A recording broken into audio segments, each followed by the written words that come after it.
La Casa Armera de los Gobeo Guevara San Juan, en Vitoria, alberga el Museo Provincial de Álava. La estela del jinete de Iruña, que figura entre sus piezas más destacadas, traslada al visitante a los albores de la historia alavesa.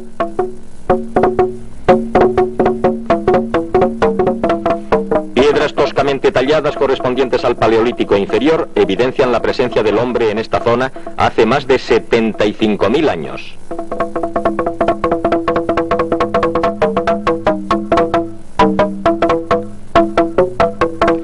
La chabola de la hechicera es un característico dolmen del valle.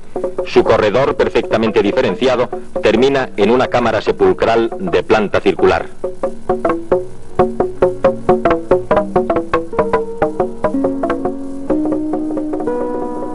Procedentes de dólmenes, cuevas y poblados, existen en el museo abundantes y ricos ajuares que representan adecuadamente las épocas comprendidas entre el Neolítico y la Edad del Bronce.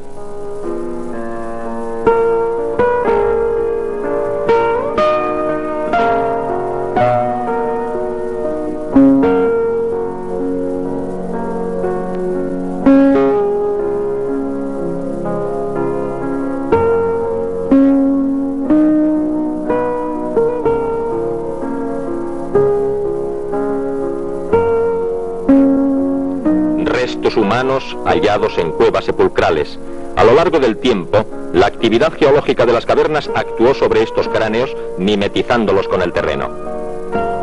Cuidadosamente han sido seleccionados y expuestos los mejores materiales para que el espectador pueda particularizar cada una de las piezas.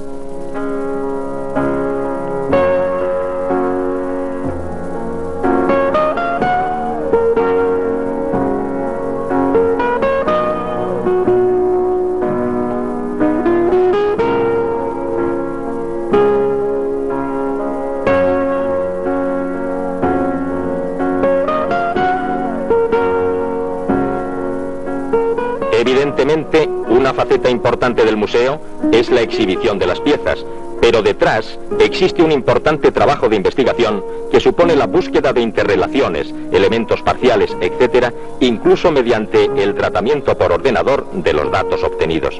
Por lo cual, la vitrina solo es una ventana abierta a un pasado histórico que renace en la excavación arqueológica y concluye con el encaje de la ficha correspondiente en el gran puzzle de la historia.